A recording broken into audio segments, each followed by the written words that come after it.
she took a private plane to the January 6th riot. Yeah. And while she was there, she was like cheerleading for, Civil War version 2.0. Yeah. And somebody commented on that, and they were saying, of course she's cheerleading for Civil War version 2.0, because if that ever actually did happen, she's a rich, blonde, white woman. She's going to be in the exact same place rich, blonde, white women were a century ago during the first Civil War, which is to say, far away from the fighting, far away from the dying. Yeah. I mean, I still, and you're old enough to remember. When that my friend woke me up that day, and he was telling me what was going on. I had no idea what I was fixing to be watching, and it reminded me of Eastern Europe when like Romania. I mean, I couldn't believe what I was watching. Yeah, I know. It really is. Well, I mean, it's scenes out of like a destabilizing regime, It's so crazy what happened. And just recently we found out there was like a PowerPoint presentation they put together on like, okay, this is how step by step we're going to overturn the results of this election. It's like, okay, guys, way to totally make the best evidence against yourself and perfectly preserve it. Like the saving grace of this whole thing is that these people are idiots. Some of these people, and you that the police were down there opening up the barricades, letting them through. No, that hand-to-hand, close-quarter combat. Well, like in some places it was, but I have seen videos of like on the outer perimeter, cops opening up the gates and letting people through because there were just too many of them. And it could be like a case of, okay, we don't have enough people to defend the perimeter here, so let's abandon this position and fall back so that it's a smaller perimeter with more people. It could be something like that. But yeah, I did see that. I did recall seeing that. I mean, because I remember hearing, I think this guy actually got killed because I heard him say, "We've lost the flank. We've lost the flank." And I forgot. I think he actually got killed in that. And that one dude, you remember, they was trying to pull him out through those doors, and I'm sitting there thinking, light their ass up. I mean, man. I mean, unload on them, and they're gonna let him go. I promise you. Well, like that one woman, she did get killed, and it's like, she was part of a crowd trying to bash down a fortified door inside the Capitol. Like, what the hell is this? What is this? Something like Banana Republic, third world country we're looking at here? Or is this friggin' the United States? Like, it's so crazy, man. And how they got, that one idiot. I don't know how much time he's gonna get, but he was sitting in the Speaker of the House desk. It's my desk. I pay for it. The QAnon shaman. And he's going through mail, and I'm sitting there thinking, you have just broken so many federal laws. Yep. Yeah, you went into the Speaker of the House's office. It's not like, okay, going into somebody's home and opening their mail, that's a federal offense. Going into the Speaker of the House's office and opening her mail, that's like a super duper federal offense, And that black cop, that Capitol Police, he bought enough time for Pence, or they would have killed him. Yeah, and I think he encountered Romney too. And there's that video. Romney's walking down the hall, and a Capitol Hill police officer comes running through and kind of just like points him the other way. He's like, "No, go the other way." And the guy turns around and goes running. Like this guy like facing the whole crowd, and he was like slowly backing up, and he'd back up, and they'd start running, and then he'd kind of stop, and he was just kind of slowing them down just enough. Yeah, I think he took them down the wrong hallway too. Like he led them further up the stairs away from where the actual offices were or wherever they were sheltering was, you know? But that's so crazy. Like the idea that that could happen in America, it really lays bare the idea of like American exceptionalism, you know, that They said that Trump was getting off on it, and they said, well, I forgot his legal aid, whoever, not Giuliani, because if you think about Giuliani and Brooks, Trump chose his words carefully. Giuliani said, Trump chose his trial by combat. Trial by combat, and that idiot Mo Brooks said we're gonna kick their ass. But that guy finally told Trump, said, look, you need to say something because you could be held for some legal responsibility for this. And that's when Trump went out and told the crowd to go home. Yeah, but he was like, "We love you. You're very special." It was almost like he was talking to children. You know, it was so weird. That was so weird. Like everything about it is so weird. You know, like this isn't a normal state of affairs. What happened to Giuliani though? I mean, I remember when this guy was like, America's mayor. Everybody loved him. Mayor below, and he said we're gonna have trial by combat. I was like, did he really just say that? Yeah, Giuliani, he was kind of always lame. That's like, sorry, dude. Go ahead. I don't know what I was trying to say. I mean, this guy was a federal prosecutor. I mean, he knows that you can't do this. Yeah, well, you would think that he would because he's so experienced and he's been around for so long. But I think he just lost his mind. I read an article his daughter wrote, and she was like, Rudy Giuliani is my father. I know him. He's losing his mind. He's an alcoholic, and he's just been so co-opted by this whole thing that he's lost any like integrity that he ever had. That's how Rudy Giuliani is going down in history as Trump's errand boy.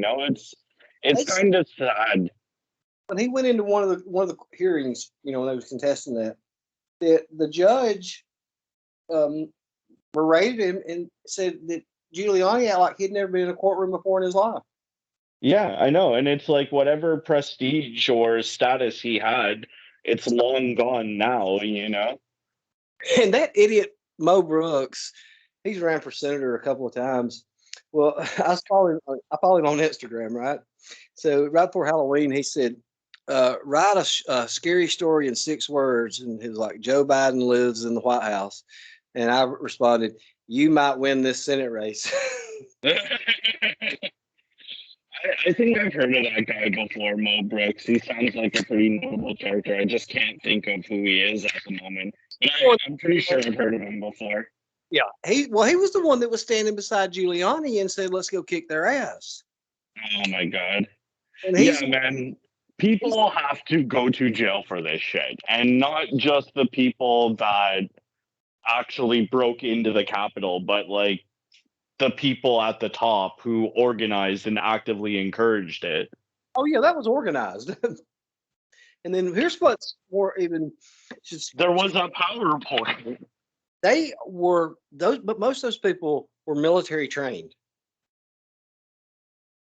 Well, it's just by virtue of, they weren't military trained to do that particular thing, but it's by virtue of most of them had military experience under their belt, But even then, I don't really think there was an actual.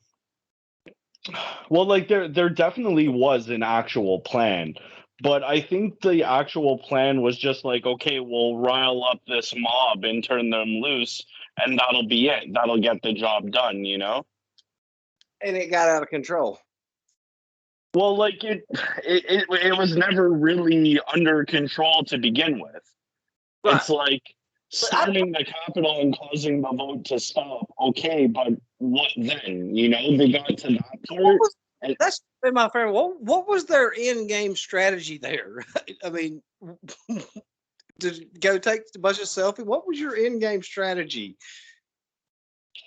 I don't really think there was one. It was just prevent this one thing from happening and then we'll go from there. But there really isn't anything from there. Eventually, the Capitol Hill police, with the assistance of the National Guard, got restored order and detained people and kicked people out. And then all the people came back to the Capitol and they finished counting the ballots at like midnight, or certifying the election or whatever at like midnight, you know? So it's like in the end, it accomplished nothing, but that's not the point. The point is like they totally tried to violently stop the election, you know? That's pretty crazy. I've been having these videos with the guys in the group is Larry Ginsburg, and he is a criminal defense lawyer for 40 years. And we just did probably about a 5-part series on the Electoral College. And he was explaining, because I didn't understand, them contesting the votes, that you can contest the votes and that they had it didn't pass, but there's a thing in the Constitution where you can contest the electoral votes and actually overturn the electoral results. Yeah, you can, but you need to have a good reason for doing so. And if you overturn the result, in the interim, the Speaker of the House becomes president and you have to have another election. So I think it was just like, it was a protest where they were like, okay, put pressure on the vice president to not certify this election, and then it'll buy more time. We can have another election or whatever. But really, it was all just a Hail Mary pass to begin with, because there was no legitimate reason to not certify the ballots. I mean, so it's like this was just doing what he was constitutionally bound to do. Yeah, totally. And Mike Pence, that guy totally sold his soul. He totally sold his soul. Like, getting behind Donald Trump, he provided shelter and cover for somebody like Donald Trump so that religious people could vote for him. And then when the moment came and he couldn't deliver the impossible, immediately Donald Trump turned on him, Immediately. That's his nature. You only have value in so far as you can do something for him. The second you can't do what he wants because what he wants is impossible to do, immediately he'll turn on you. He's a very shifty character like that, always has been. He is, I was reading about his parents. They lived to be almost 100 years old. Yeah, if they were alive now. Is his mom? I know his dad isn't alive. Yeah, but both of them lived. They died at like 99 and 100. Yeah. Yeah, they lived, extremely long lives. So they have a long constant. I know he had a brother died, from I think alcoholism. Yeah, I read his niece's book, Too Much and Never Enough. Yes. And the story of the older Trump brother, it's really sad. Like, his dad wanted him to be the head of the family, take over the construction business, but he had no interest in doing that.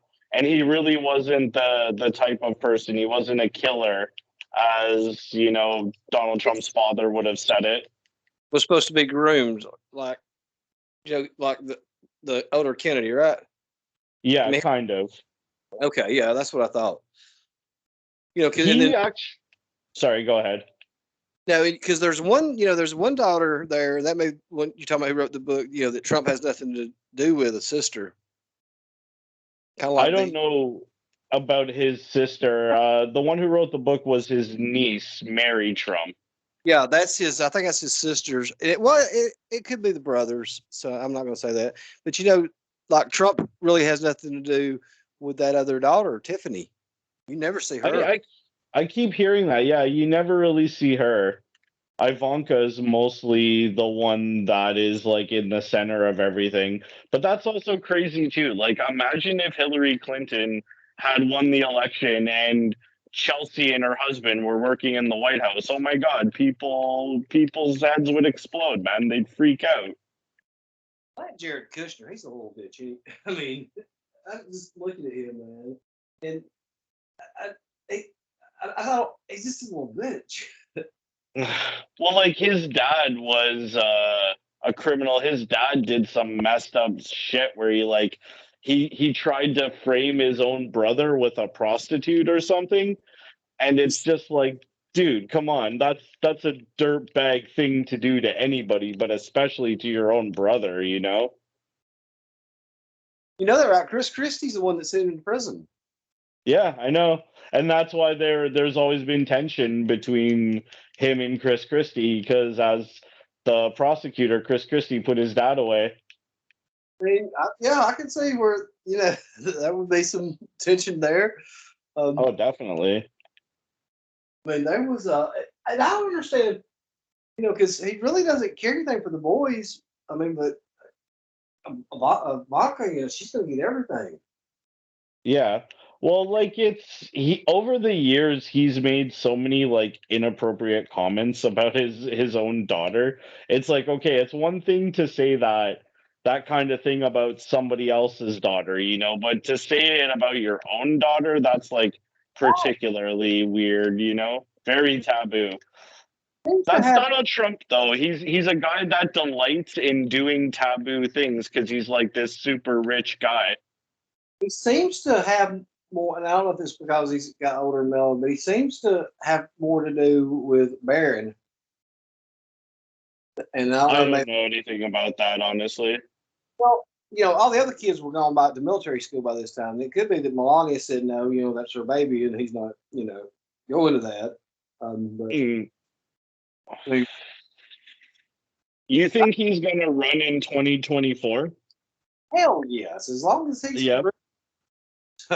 He knew that he wanted to announce this past August, and his aides talked him out of it. They said no. They said, Mr. President, they said you are, the Democrats are in trouble right now. They said if you make this a referendum on you, and Democrats win, you're done. Said do not announce you're running for president. It's way too early, but I honestly believe he is going to run in 2024. And honestly, I don't think the Republicans can stop him. The nearest person, the nearest person who to him is the guy from Florida, and he is in DeSantis. 50 points behind. So, funny story. A couple friends and I, we were actually planning a trip to Florida, go to Disney World and whatnot, because my friend's a big Disney fan. She goes all the time. And when it got time to actually like start planning it for real, I backed out, and they told me that they were backing out too, because they had actually planned to go before the trip with all of us, and they just didn't want to go because it's Florida, and Florida is off the hook at the moment. Governor DeSantis, they were calling him Governor Death Sentence not a couple weeks ago. Oh, really? Yeah, with COVID and everything.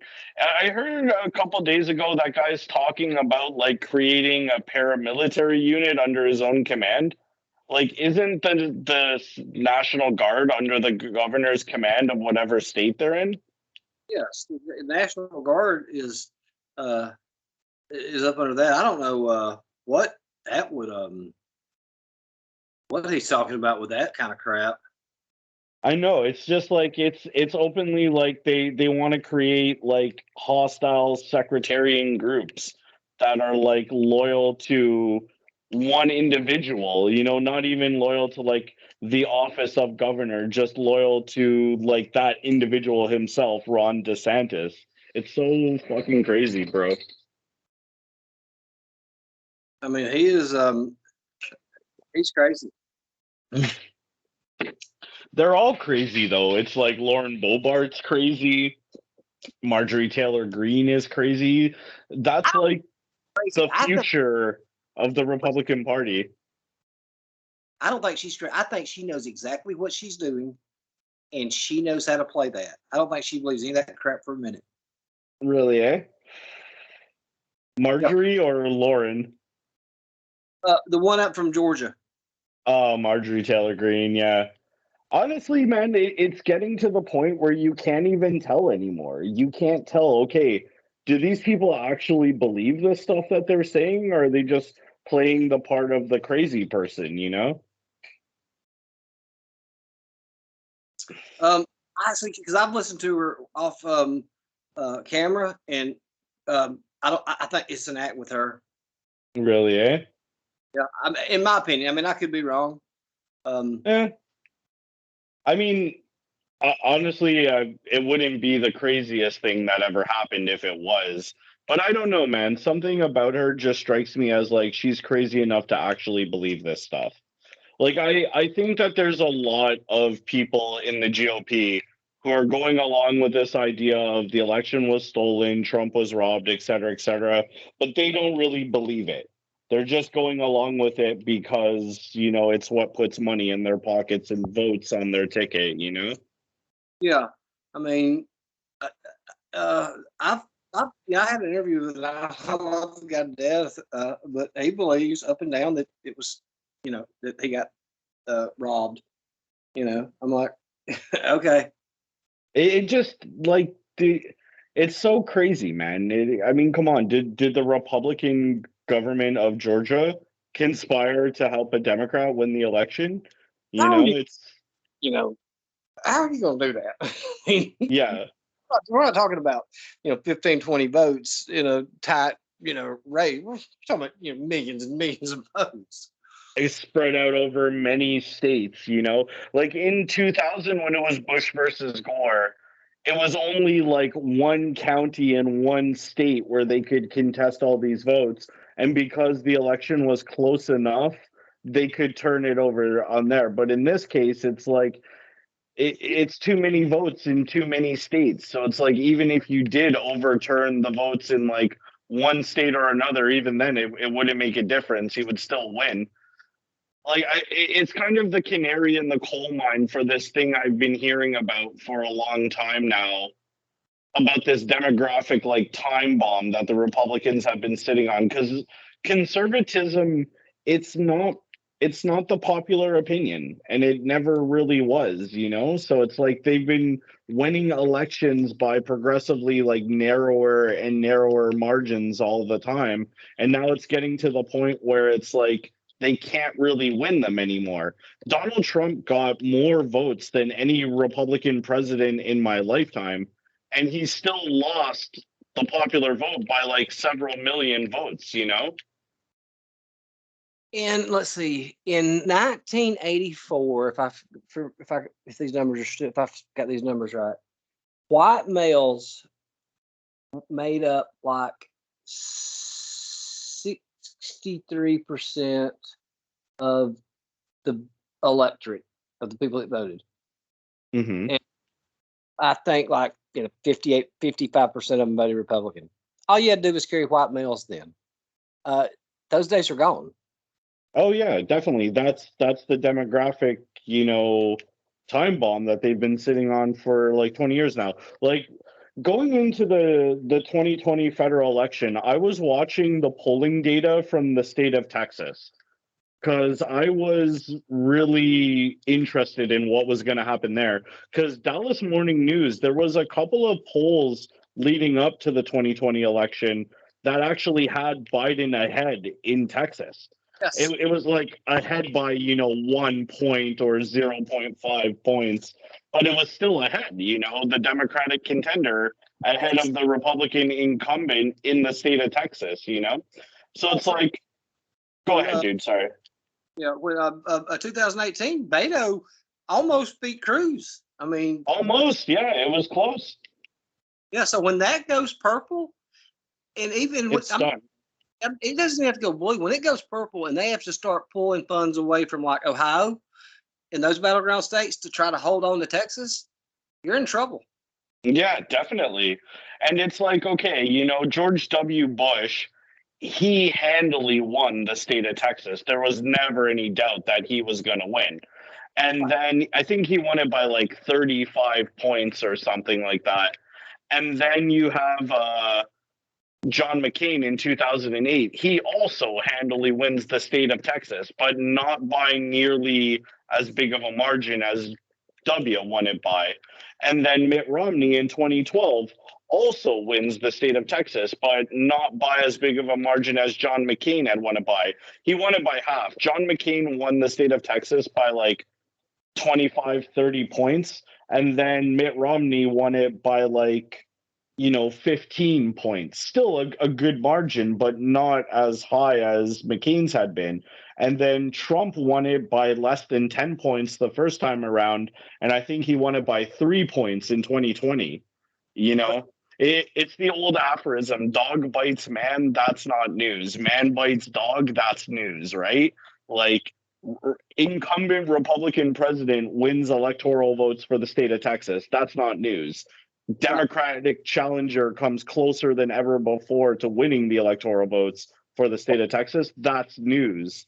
In 18, when Stacey Abrams came within and probably got cheated out of being governor of Georgia, that things were changing. I mean, a black woman in Georgia, I said,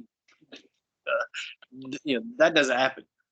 Well, it's like now it's all like catching up to them at once. Because for most of my life, and still today, I would say Texas is a reliable Republican state for sure.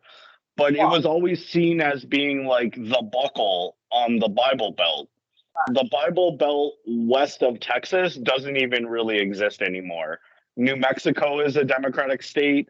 Arizona recently became a Democratic state. That might flip back in coming electoral cycles.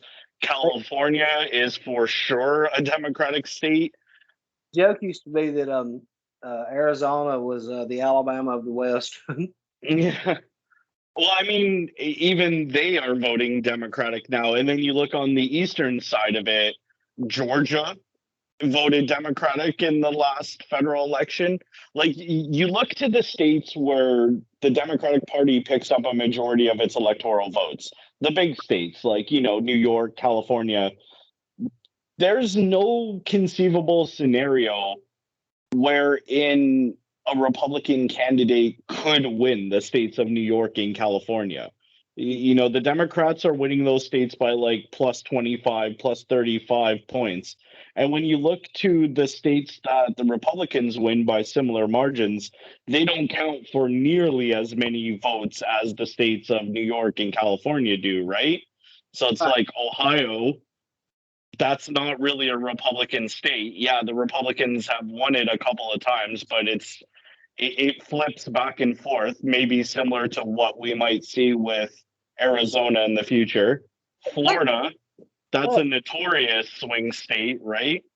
50, 50, 50.5 to 49.5 every race, man. I mean, no matter, I mean, it's, a few thousand votes. I mean, every race. But yeah, California, Ohio, yes, went Democrat for, but traditionally, it goes Republican a lot. And look at the states around it, and they traditionally go Democrat. Michigan, Pennsylvania, Wisconsin, Minnesota, Iowa. Yeah. And I mean, well, like it's, in 2016, it was the much vaunted blue wall that like totally collapsed. But then in 2020, it came roaring back, and it was just that the Democratic Party put up perhaps the worst possible candidate they could have put up against Donald Trump, I don't know. I think the worst, I mean, I've seen them put up some pretty bad candidates in my life. Mondale, Dukakis, and Kerry were a god. Honestly, Kerry wasn't that bad. He did okay. And it ended up being a lot closer. I remember on that electoral cycle, I was up until the sun came up the next morning waiting to find out who had won, waiting for returns from Cuyahoga County. Bush should have lost that race if they would have had a halfway decent candidate. I mean, I remember that idiot in the debate saying, they asked him if he supported abortion. He said, being a Catholic, I have to be morally opposed to get to abortion, but being a Democrat, I support it. I'm like, dude, just say you support it. Yeah. Well, I mean, You know, and I really believe this right here with all my heart. That year, 2004, was Hillary Clinton's best chance to get elected. Maybe. I firmly. Maybe. It's hard to say. Because Bill Clinton was still popular. She didn't have. She wasn't really as hated as what she was later on down the line. He was an incumbent in trouble.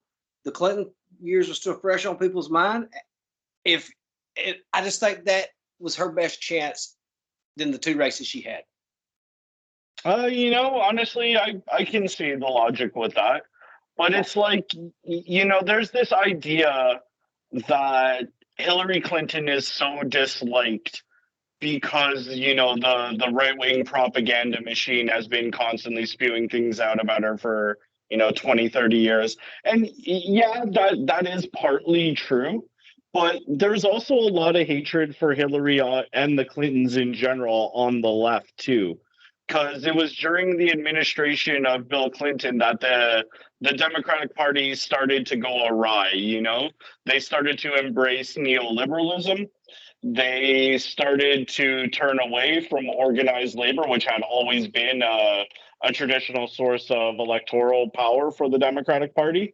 They tried to go chasing after these mythological centrist voters. So they took the Democratic Party more to the right, and that really turned off a lot of people. That's why in 2016, when Hillary ran, you had this phenomenon of blue collar unionized auto workers who pulled hard for Bernie Sanders not voting for Hillary Clinton because they couldn't stomach voting for her, And that part you're right, correct. But remember, the voters you're talking about, they had already started moving away. I mean, the Reagan Revolution, the Reagan Democrats, that was the first time my grandfather had ever voted Republican. I mean, these were Union Democrats, and they voted for Reagan. Yeah. And Mondale and Dukakis was so liberal, he had to move them back to the center in order to win. Now, where I agree with you that about the neoliberal, I mean, because she did get a lot of hate from the left. But the thing about Hillary is, and think about it, when she's up there on stage, she's so stiff, she's unlikable. When she's sitting like a talk show with Oprah, she's a likable, personable person you can relate to. But when she gets on that podium, she is a totally different person. It's I saw an interview she did with Howard Stern, and I actually thought the same thing. I was like, Hillary, where was this version of you when you were running for president? I think people would have liked you better, When she was about drinking, going after she lost that race and going for long walks with Chardonnay in the woods. I mean, I'm like, people would have voted for you. Yeah. Well, I mean, that's the thing. It was such a weird twist of events that even made it possible for someone like Donald Trump to ever become president. It's like all the stars had to align for that to happen, I mean, it was a perfect storm for him to get elected. An inherently unlikable Democratic candidate, no incumbent running. It really was like a perfect storm that took him to power. And he narrowly won. I think Donald Trump, he's the only president in history to have lost the popular vote on 2 consecutive occasions. I think you are correct. Grover Cleveland may have lost it twice in his 2 elections. I know he lost it once, but I think you're right. Well, Grover Cleveland, he only had 1 term, didn't he? No, Grover Trump only had 1. Grover Cleveland had 2. But he was the only president to have 2 non-consecutive terms. Okay, yeah. But I mean, it's just a person losing the popular vote but winning the electoral vote, that's like an unintended consequence of how the system works. It's actually really hard to do that. And you can't really plan for that, You can't really plan a strategy around, okay, we'll lose the popular vote, but win the electoral vote. Like the stars have to align just perfectly to even allow for the possibility of that. So it's like anytime that happens, you know it was a fluke. I was listening to this guy in Cleveland, and he was a big Democratic strategist, and he was talking about early on that he was calling all the party leaders in DC and said, "Hey, y'all got to get down here." They said that there are lifelong Democrats that are changing party affiliation to vote for Trump. He said, this movement is don't take this as a joke. And he was breaking down. He said, the way it is with the states, he said, it's mathematically possible for you to lose the popular vote by up to 4% and still win the Electoral College. Yeah, I mean, it's definitely possible, and it's happened 5 times in the entire history of America. But I mean, you run votes. Go ahead. Sorry, bro. No, you're fine. But what I'm saying is, you look like, when people say, yeah, he lost by Hillary by 2 million votes, when he ran the first time. Okay. He lost California and New York by a total of 7 million votes. Yeah, so there's most of the votes there. I mean, it's also a thing. It's like the way elections work versus how they were supposed to work originally. Like you weren't ever really supposed to actually vote directly for the president. You were supposed to vote for your local elector, and your local elector was supposed to be like, the smartest guy in your neighborhood or whatever, and then they would go to the electoral college and they would vote for the president. But now it's like the electoral college just exists to be a rubber stamp on the popular vote. And if that's all it does, why even bother having it to begin with, which is one of my favorite elections to study, the one between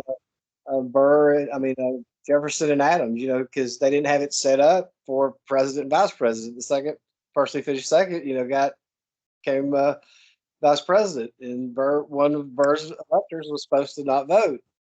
37 ballots before Jefferson won. Yeah, and that's really like how it was supposed to be.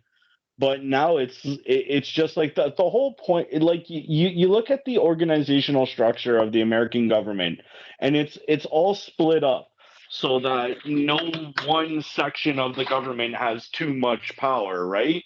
And the whole point was to prevent the Mad King.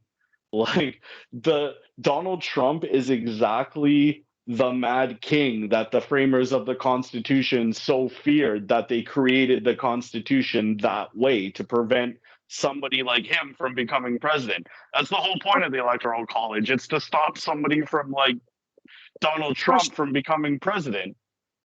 Washington probably gave the greatest farewell speech. Beware of foreign entangling alliances and political parties. Yep. I mean, it's just as Eisenhower tried to warn us about the military complex, we didn't heed that warning either. That's how it goes, man. And it was that was a military man, and he's saying what was going to happen. To take it back to what we were talking about before, as time goes on, it's getting more and more obvious that the Republican Party cannot win democratically. And if conservatives can't win democratically, they're not going to abandon conservatism. They're going to abandon democracy. And conservatism has gone so far off the deep end in the modern era that even somebody like me, who has a degree in politics, I barely understand what conservatism is anymore, None of the traditional conservative elements are there. Think about what a Republican was in the 1980s, 70s compared to what they are today. Ronald Reagan could not even win the Republican nomination today. No way. He's a Hollywood liberal. He's a rhino. Nixon would be considered like a Bernie Sanders. I mean, even Ronald Reagan, okay, there's lots of criticisms to be made of the Reagan administration, but you know what? He, prior to ascending to the presidency, Ronald Reagan had been the governor of California. And being the governor of California, that's a big deal. There's as many people in California as there is in all of Canada. That's like legit executive level experience, you know? But Donald Trump had never held any elected office ever. An interview that because I said the same thing the whole time that Trump ran Wallace's campaign, and they had an interview with Wallace's daughter and one of his advisors, and they said, yeah, and they agreed that Trump probably did. They said, but there's a difference. They said, what? They said, Governor Wallace was a governor. He had also been a judge. He had been in the Attorney General's office. He knew the workings of government. Trump doesn't. Trump. Yeah, honestly, like we heard so many things while he was in office about how they had to like dumb down the security briefings, and he really didn't want to hear about anything that didn't involve him personally. It's like this guy was profoundly unqualified to be the president.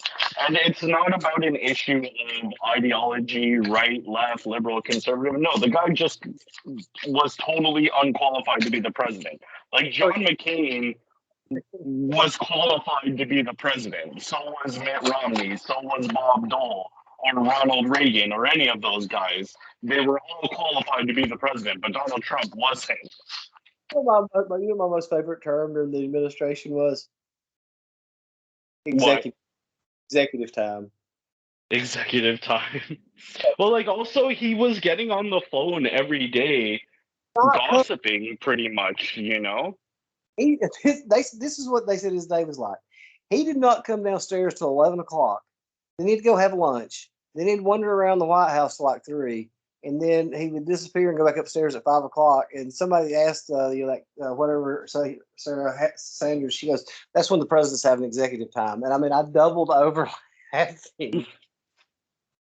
And I used to use that at work. I wasn't doing shit. I'd be like, this is executive time right now. It's just, but I mean, people love him. People love him because I think. Sorry, go ahead. He's a rock star. Yeah, I know, and it's so crazy. Like I gotta say, my favorite moment from the Trump administration was when he was running for re-election. He was at a campaign event. I think it was in Ohio, and he came out onto the stage to "Fortunate Son" by CCR. And I mean, we all know "Fortunate Son." It's a very popular song. It plays very prominently. If you've ever seen a Vietnam movie, you've heard "Fortunate Son." But the lyrics to the song go, it ain't me, I ain't no millionaire's son. And it's like, bro, you totally are a millionaire's son. Like it's so ironic because Fortunate Son is totally about people like Donald Trump, you know, the people who didn't have to go fight and die in Vietnam because they were rich. Well, man, and put together like a YouTube video of Trump's greatest moment. Just one of my favorite ones. I mean, I spit Coke out. I was laughing so hard. It's when they was talking about the senators that had COVID.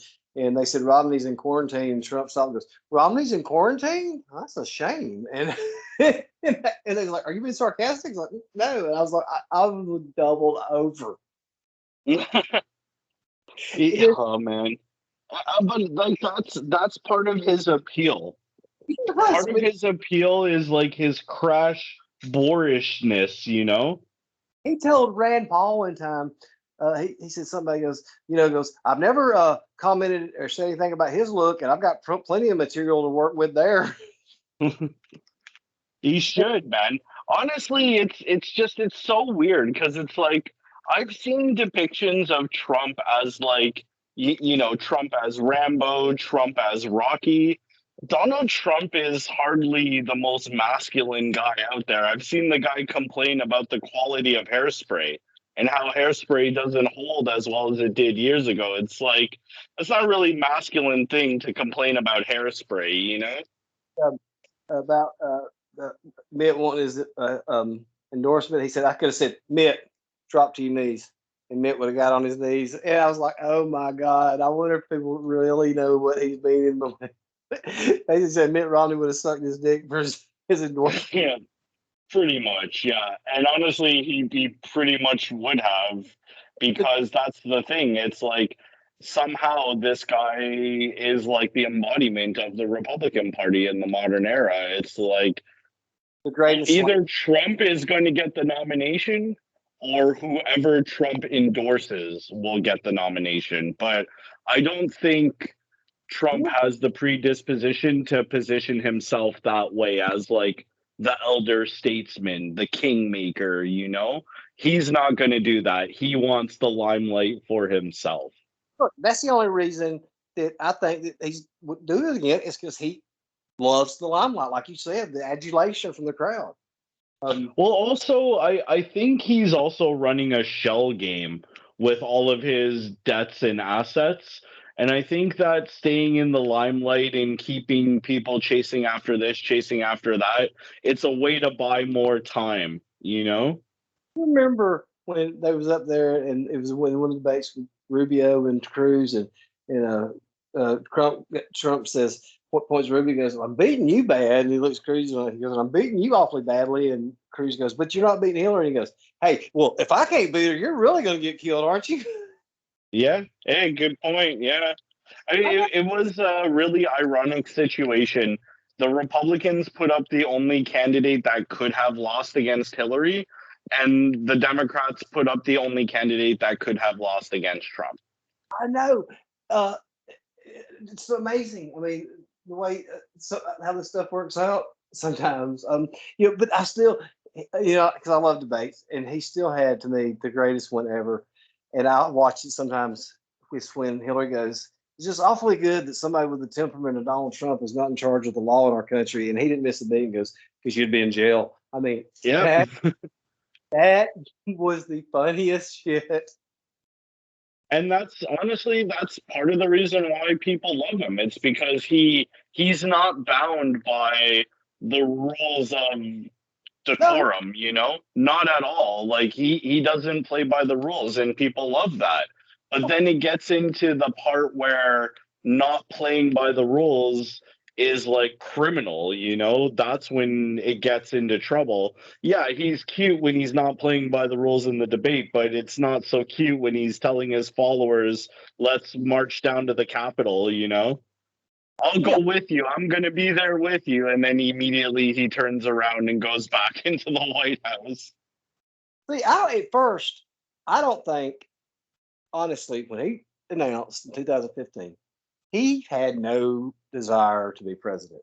And then when he started going to these rallies and started eating up these crowds, that's when he wanted it. Yeah, when he started to get a taste of like the adulation of it, Got addicted to it, and he wanted to become president.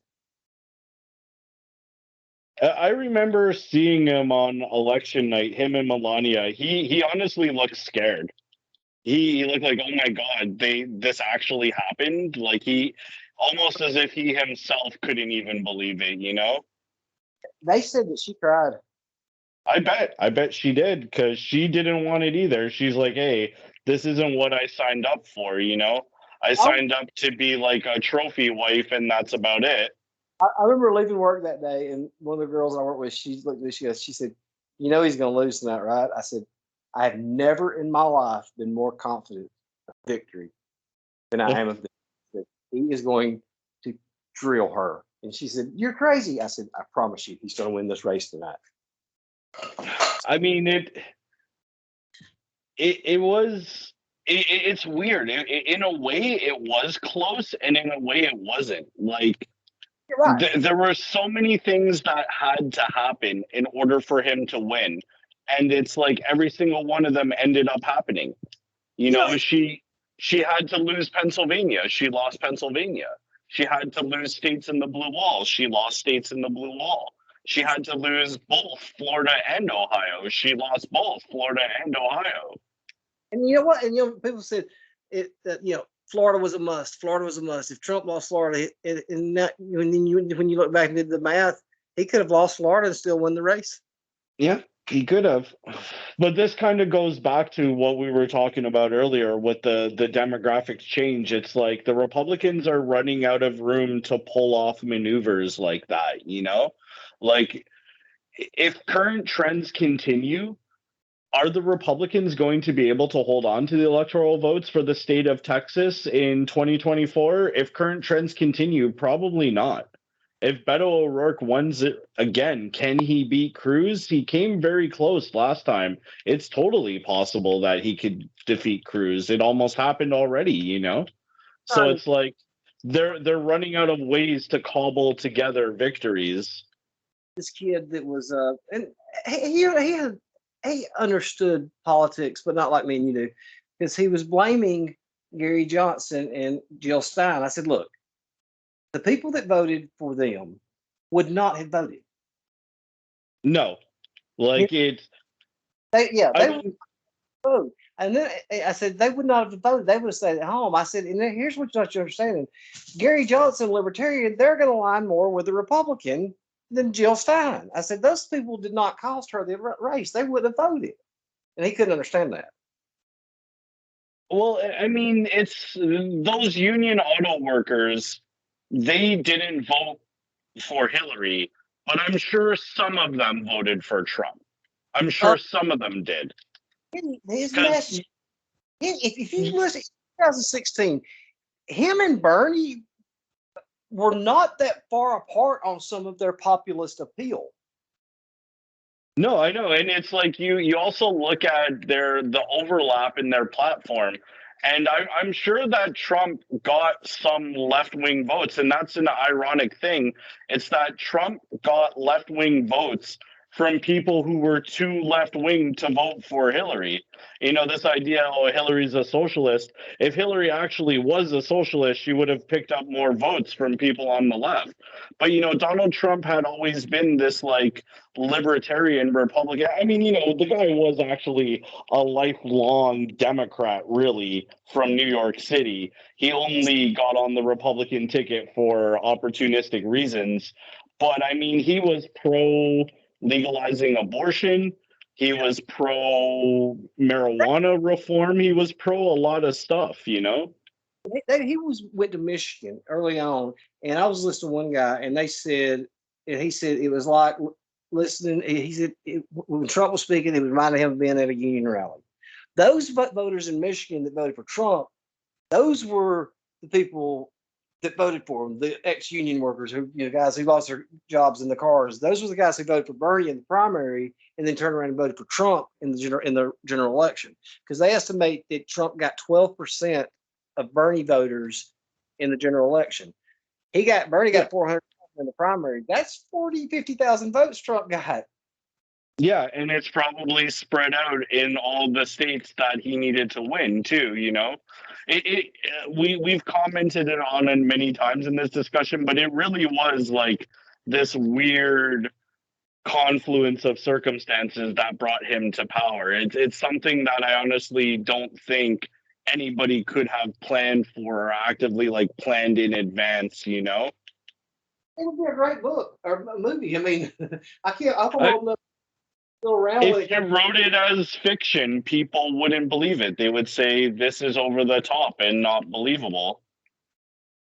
When I've watched Primary Colors, that was loosely based on the Clinton election, you know, you would never. Oh yeah, that was a great movie.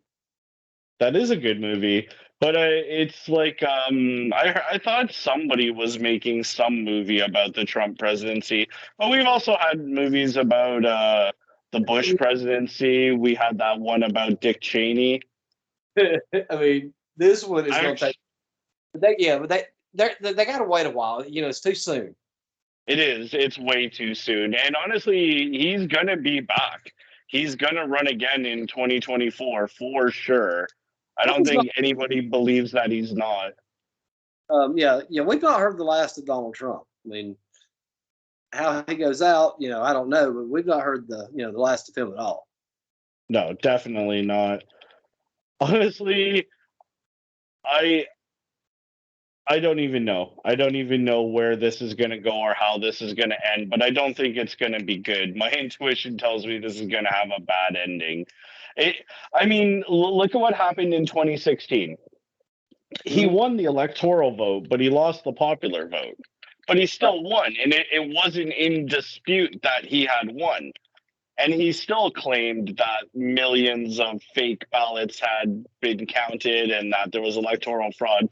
So the only outcome he's ever going to accept is one in which he wins this sweeping landslide victory. So if that doesn't happen, he's going to cry fraud just like he did last time, you know? Yeah, I mean, yeah, if he does, yeah, because he'll do that. I mean, there's no doubt about it. So he can't take defeat. I'm going to be interested to see if Biden steps down, and if, I mean, I would think the odds-on favorite, just because she would be the incumbent, would be Harris. Get the Democratic nomination. I agree with you. She would be like the preferred person to do it, but that would be a total disaster. It would just be a total disaster. If it's Harris against Trump, Harris will lose in a landslide for sure. I don't think America is ready for a black female, especially not Harris. I mean, it's ironic because she's not really popular with the groups you would expect her to be popular with. You know what I'm saying? Like, black people don't really like Kamala Harris. Black people don't like her at all. I mean, look at the shit she did as Attorney General, man. I mean, yeah, well, 100%. That's mostly why they don't like her. But it's like the demographics of voters that you think would be her strongest supporters don't really like her. They just kind of held their nose and voted for the Biden-Harris ticket because it was like anyone but Trump, you know? I say this all the time when they start this. When people walk in there, they're not voting for that second person. They're voting for me. And oftentimes, because of how the system works, they're not even voting for their preferred candidate, but rather they're voting against who they don't want to win, you know? So, man, I was just looking sorry. I'm at 4,999 members. For what? For the Killer Angels. It's been driving me crazy to get that that 5,000 one.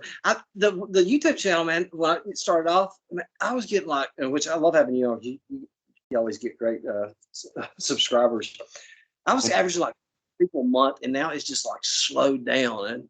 And there's just so much. I thought I had a good idea, but what I found out is people have got a niche. The ones that get the big subscribers. There's this one dude that I have every 2 weeks we have a show, and he has 32,000 subscribers. Oh wow, that's good. What does he talk about? He is we call him the Wilder historian. He has his awesome voice, man, and he is a Civil War historian. And every 2 weeks he'll do a battle or general. And man, I've got one video that he did that's got almost 1,700 views. The next closest one was by the one I did with Bill Brown. It's got almost 1,200. I mean, Bill rocked it. Oh yeah. You should have Matt Doubted on. Dude. Oh yeah, you did. You did. That's the debate with Bill Brown. But Matt came on before that, and Matt's video actually did pretty good.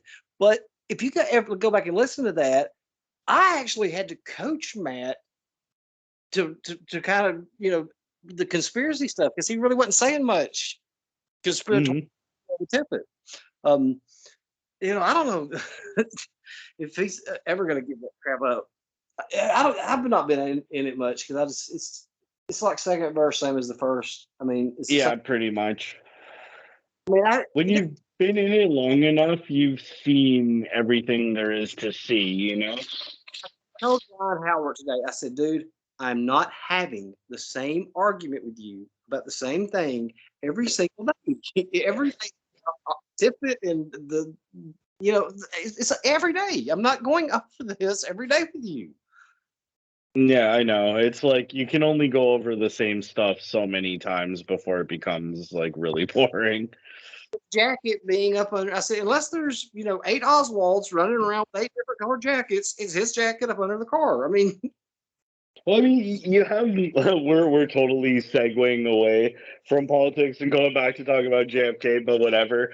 I mean, you can have multiple eyewitness accounts that say, okay, the jacket was this color, was that color, but really only one of them is actually correct. You know, like there weren't four different guys with four different colored jackets that people saw. comment the other day, I said, unless you guys said, then by your logic, I said, you had to have 8 Oswalds with 8 different jackets. I mean, Yeah. and 2 of them standing side by side. How do you not get this is the same person? Did you hear about those QAnon guys that have been camped out in Dealey Plaza waiting for JFK Jr.? Yes. Oh my god, dude. Those people are nuts, bro. Like, What? why would JFK Jr. come back to Dealey Plaza? It's like, yes, I've selected the site of my father's murder to announce that I faked my death 20 years ago and now I'm back to be Donald Trump's running mate for vice president. You know what would have been, and I've have said this for years. In 2000, if the rumors were true, he was going to run for senator of New York, and he would have drubbed Hillary Clinton. In Oh the yeah, for sure. 2008 race for the Democratic nomination would have been between him and Obama. Yeah. I could believe that. But I mean, John, maybe he wouldn't have wanted to get into politics. yeah, I mean, and that's very true. Because he never did it before, but the presidency was his if he wanted it, because he was a. Oh yeah, I mean, that you had to vote for John John. I mean, he was America's kid. I mean, for sure. he wanted to be president. If anybody wanted to be president, it would have been him. And he didn't have the taint of somebody like an Edward Kennedy, you know? Like Edward Kennedy was tainted because of Chappaquiddick. But, he didn't have the Kennedy mystique to me like Bobby and John did. There was he just didn't have it. Yeah, he didn't have the charisma, you know? And also it's like John Kennedy, okay, he had a lot of wealth and he had a lot of political connections, yes, but he also had to work for it, you know? He had to work a little bit to get elected because there was a chance even getting elected as senator, he wasn't going to get elected. And definitely he almost didn't get elected as president, or he didn't, depending on which version of that story you believe, you know? I But got it ain't just Illinois and Texas. I mean, Missouri had stuff going on, California, Alaska. That was that's some good stuff to read about right there. oh yeah, somebody actually approached Nixon and told him, hey, don't concede the election. There's, fraud going on here. And Nixon, to his credit, he's just like, no, it's damaging to America. I'm going to concede. That is something to Nixon's credit.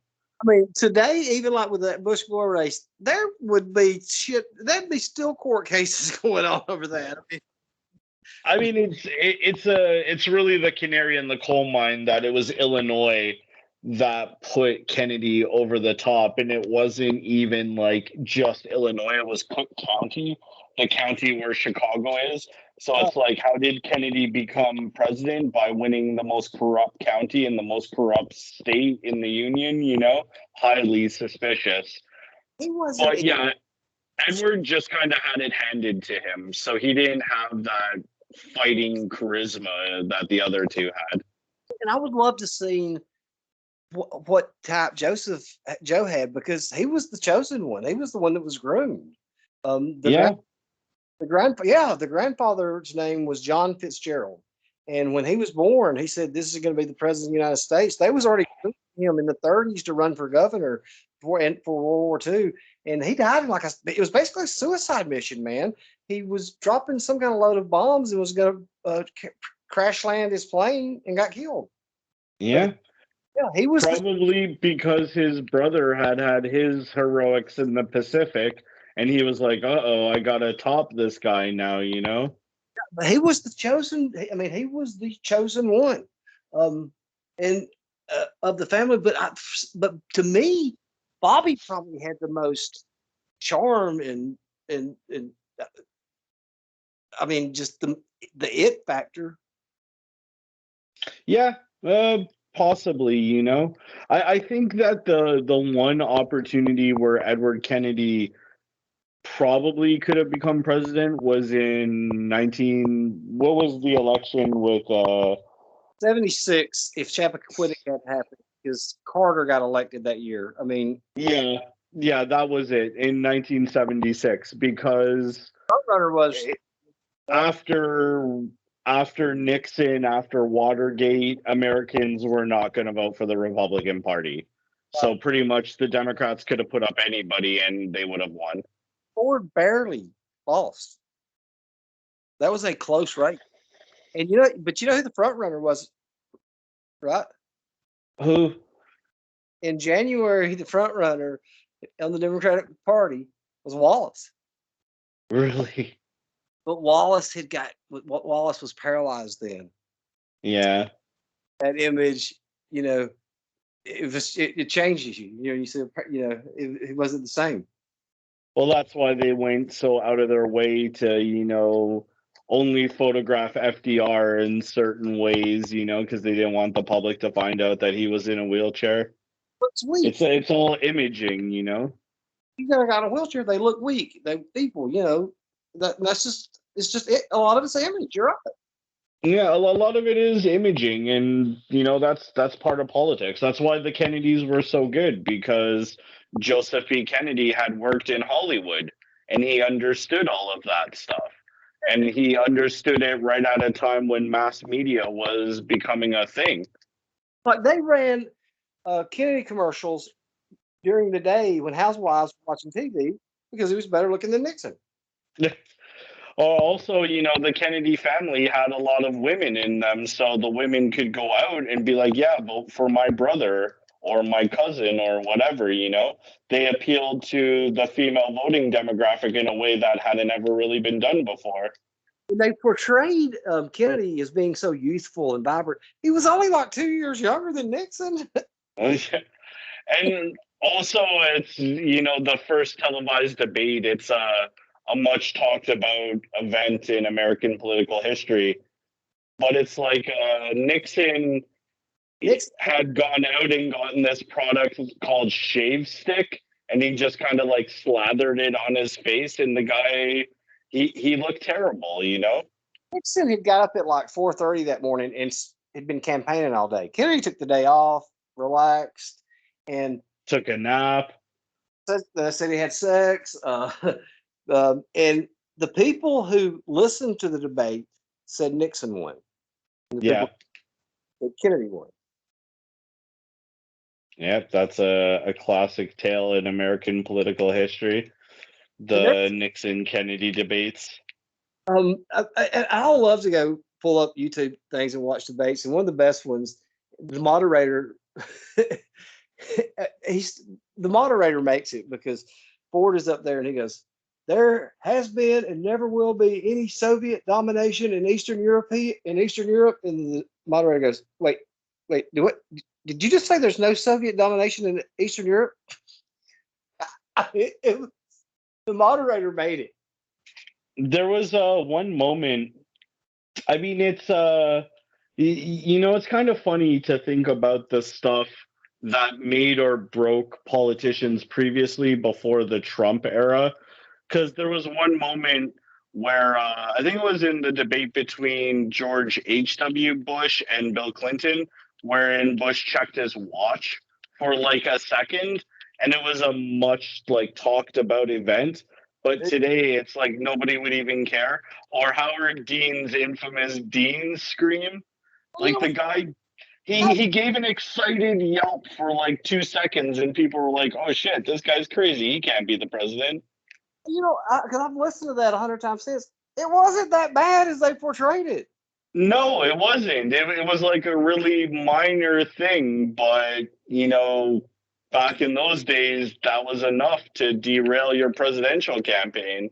The thing you was just mentioning about the watch, there was a moment this last time when Trump was giving it to Biden pretty good, and he was looking at his watch, and I said then they need to pounce on this, and they never said a word about it. No, because it's like politics in the modern era has gone so crazy off the rails that it's like stuff like that doesn't even register anymore, People don't realize that because I only had one debate, but in the Carter Reagan debate, they were in a statistical tie. And when Reagan asked, "Are you better off than you were 4 years ago?" that was a knockout punch. And they said the polls over the next 3 days just went opposite. Yeah. Ronald Reagan, he was very good on the campaign trail. All of his years of experience in Hollywood had very well prepared him for that. But he knew when to look up. I mean, when to hit that spot. He was an actor. That's what Goldwater said about him. But you're so right about images. Like I watched a show in time, and they said that Dukakis's father was a victim of violent crime, and they prepped him for weeks, and he was ready for that question and blew it. Yeah, it all, or I mean, it wasn't even that. The sight of Dukakis in the tank, like that kind of ruined his chance at being president right there, just because he didn't look like manly enough. And you know what? I've seen this right here. When Hillary Clinton got on stage with JC and Beyonce, that was the Dukakis in the tank moment because she looked so ridiculous. She was so bad on the campaign trail. She had so many like foot and mouth moments. It's like you were saying earlier. She couldn't present herself well. It was kind of the same thing with Al Gore. Like on the campaign trail, Al Gore wasn't that great, but once he was out of politics, he became a lot more relaxed and personable. And it's like people were saying, if you had acted like this while you were running for president, you might have actually won, dude. When he was that got me thinking of a great story. When they was practice for the debates. And it was a town hall, and Bush was up there, and he's practicing his speech. And I forgot who was the stand-in for Gore, but he gets up and he walks right up behind Bush and looks down at him, and everybody starts laughing. And the guy says, "No, he's going to do this." And they said, "No, he won't." He said, "I promise you, he's going to do this." And sure enough, Gore walks over there during that debate and stands over Bush, and I was like, "What the hell are you doing?" It's just optics, man. It's just image, glittering images. You gotta give the public what they expect to see. Bush gave him that little nod and kept right on talking. Yeah. And you still gotta love the you're no Jack Kennedy. Yeah, that was perfect.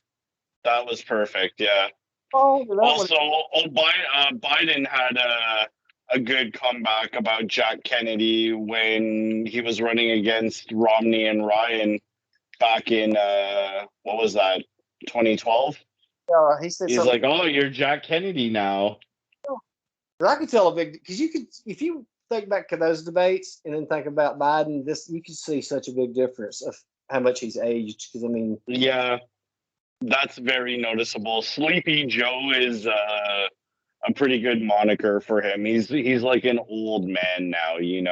It's an interesting thing about politics where it's like typically people who are that old, who are like in their 70s and 80s, are kind of viewed as being like past their prime and not really good for managing high stress things. And then you get into the realm of politics and it's like exclusively run by people in their 70s and 80s. It's weird. It's kind of like the only place in society where that happens. The Trump people fucked up because they kept portraying him as Sleepy Joe. He's too old. So they set the bar so low for him during the debates that as long as he performed halfway decent, it was going to be seen as a win. Well, it's like the Trump administration was so extreme that people honestly just wanted a return to normality, right? And that's kind of what Biden was. He was, hey, I'm a milquetoast, center of the road corporate Democrat. It's business as usual, The first debate, I was like, Trump, take your foot off the gas, man. Let him talk. He will hang himself. Just shut up. I mean, they should gave him his Xanax before that because Trump had him so rattled he thought they was going to be voting on Roe v. Wade. Well, it looks like they are now with everything going on with that. But the thing is, with conservatives, they can't really afford to actually, fix anything that is an issue for their supporters. Because the second they fix that issue, immediately the fundraising is going to go away because so much money comes in saying, hey, support us. We're going to fight Roe v. Wade. We're going to fight this. We're going to fight that. But if they ever actually did succeed in overturning it, immediately their side would lose steam. So they always kind of got to keep it in this balance where they're always trying to do things to overturn it, but not really. Yeah. And they're not going to. Well, I mean, I don't know now because it's like now they're so off the rails that it's like they're actually putting people in who might overturn it, but that would ultimately be bad for the Republican Party's own interests. So it's like they're really shooting themselves in the foot, See Alabama's bill? No, I didn't. Basically, if anybody performs an abortion, they're going to charge the doctor and the mother with murder. Doesn't matter if any circumstances. Yeah, I've been hearing a lot about the Texas bill, but I haven't heard anything about the Alabama bill. But it's like they play this game where they try to pass these laws and then eventually it winds up in court and the judge strikes it down and then they can go to their base and appeal to them, be like, oh, we got to do something about these activist liberal judges, And that's what I want because our state rep's supposed to let me interview him. And I'm going to ask him, how come y'all control the governorship, lieutenant governor, judicial, both houses of Congress, and y'all can't pass one damn bill? The only bill they passed in the session last year was not letting transgender athletes play sports, and that's not going to be an issue in Alabama, I promise you. Yeah, probably not. That's the only bill y'all passed. How can y'all not pass anything? Well, like it's not that they can't, it's that they don't want to. Because a core tenet of conservative ideology is maintain the status quo. So there's a significant portion of conservative voters who don't want their elected representatives to actually address anything. And then if they don't, they can go to them in 4 years' time, 6 years' time, whatever, say, hey, I maintain the status quo, reelect me, and they will. Whereas voters on the left, they actually expect the politicians they're voting for to deliver results, I still keep thinking about pulling the trigger on that, man. It wouldn't cost that much to qualify and knock on every fucking door in this county. You should, bro. 100%. You could totally get elected. If Lauren Boebert can get elected, you can get elected, bro. Now, granted, you're not as cute as Lauren Boebert, but, we can work on that. I got 5 months. I could go knock on every fucking door in this county. Yeah, man. For real, do it. What's the worst that happen? I lose? Yeah, exactly. I really mean that. If Lauren Boebert can win, you can totally win, bro. But here's the other thing I thought about. He's fixing to come up in real soon. I think there's about 1,000 people in this little town. I'm thinking about running for mayor of Locust Fork. Okay. Hey, man, whatever. An election's an election, bro. Yeah, but bro, this is a get rich quick over being a state rep. There's so much shit that can be done. Being mayor of a little town like this. Oh, I'm sure. I mean, the state rep thing, that would be fun. I'd love to go hang out in Montgomery for a while. But what I'm going to do is, like this bitch Twinkle, who was public service commissioner, she wouldn't give me an interview. And, I thought, well, that's pretty fucking shitty because I was going to be nice to her. Well, they're getting paid $100,000 a year. I may have told you this, and they regulate the like Alabama Power, and that's where all their donations come from. I mean, that's well, they have 2 meetings a month. That's all they require. She's never at work, so Montgomery's like an hour and a half away. I'm going to start going down there every morning for about 2 weeks and watch them because they say what they do is they go in there, swap their card like they showed up for work and turn around and leave. And I'm going to video camera and I'm going to put that shit all over social media. Oh shit. Well, if that's actually true, then yeah, that's one way you can make a name for yourself, definitely. Oh, but it's getting late, bro. I gotta call it. I'm too tired. It's great, man. I mean, I love talking politics, and and I always love having you on. Yeah, it's always a pleasure, bro. And you always get a lot of subscribers. You're a great conversation. And I told Bob the other day, y'all like to have y'all back on and talk about something, and not even JFK related, just because I like talking to him. He's a pretty sharp dude. I watched some of y'all's conversation the other day. Oh yeah, yeah. He's a really sharp dude. He's a very knowledgeable person. He's fun to talk to. Yeah, I like him a lot. I mean, and I've got to edit. I finally got Patrick Collins on, and he did a single bullet theory, and I've got to edit that and get it up. And I love talking to Patrick. I mean, he is so different talking to him in person.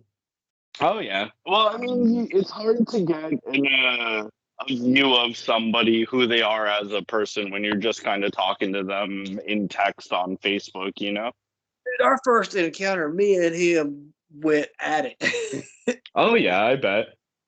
I mean, like the first 5 minutes, and now we talk every day. I mean, or every other day. Yeah, life is funny like that sometimes. But so hey, are you gonna go to New Orleans? No, I know that the guys are talking about going to New Orleans, but I'm probably not going to be traveling for a while. I got a bunch of expenses coming up, and right now we don't really know what's going on with this new Omicron variant, so who knows what might happen. The borders might be closed again in a couple of weeks. Yeah, well, look for because I forgot it twice, but I'm gonna start having. Yeah, I did 2 with Fred, but I'm gonna have a interview another with Fred about Dave Ferry. I thought, I need to get Fred to come on about once a month and just go through the characters in that case because, I mean, he's awesome on that. Oh yeah, he's super knowledgeable about the Garrison investigation. He literally wrote a book about it. I know, and dude, before I met Fred, I thought that there was nobody out there who knew more about the Garrison investigation than me. And Fred's like a college professor, and I'm like a preschooler when it comes to. Yeah, he's very knowledgeable. The great thing about the community is we all have our particular specialties, like that's his hands down. Bill Brown's is the tippet shooting. What? I don't have one, and I was thinking, what should I do? And I keep, I keep thinking Mexico City's what I should really study, but I don't really have one. Yeah, well, I mean, it's such a big case, and there's so many different facets to it that it's like a person can seriously spend a lifetime studying it and not get to all the things, About studying anything I could about Ruth Paine. Oh yeah, Ruth Paine's an interesting character. I thought that would be because like Steve Rowe's amazing with that Walker. I mean, I learned so much from him. Yeah, definitely. I mean, it's those will always be some treasured memories for me, being in Dallas and getting a tour from like people who are very, very familiar with it and are very passionate about the history of it and the story of it. That's priceless, in my opinion. I loved it, man. I mean, it was great. I mean, that was the best trip I've ever had. Awesome. Yeah, man. Honestly, if nothing else, for sure, we have to do election day in the USA in 2024. Washington, D.C. Our buddy Ed was telling us that the real party to go for is Inauguration Day, which would also be nice to see, see all the parades and everything. But I'd rather just go to D.C. to see like all the museums and stuff they have there. And, election night is always a big night for people like us, so we can have an election night party or something. I mean, it was a done deal, man, because I was already excited. I was thinking, man, this is gonna be so awesome, sitting in the Trump Hotel in DC at the bar watching the vote. I don't know if we can afford to sit in the Trump Hotel. That might be a little bit too pricey for my blood, but we'll see. We'll definitely have a B&B, but I mean, I would have to have a drink, at least one. Oh, definitely. I mean, it's kind of bad because in 2020 it was like a big, huge election, but who knows who's going to be running in 2024? So it might not be as exciting. Actually, you know what? Scratch that. On second thought, I bet you no matter who's running, it'll be exciting because for sure Trump is running. We both agree on that. I mean, but I was the other day, this bitch, I said, look, he could be dead. I mean, he'll be 78 years old. He could be. Honestly, I somehow doubt it, though. Look, he's got a good constitution.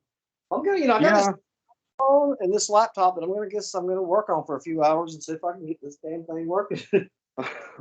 All right, bro. Well, it was nice talking to you, man. I love it every time. All right. Stay in touch. Bye, man. All right. Catch you later.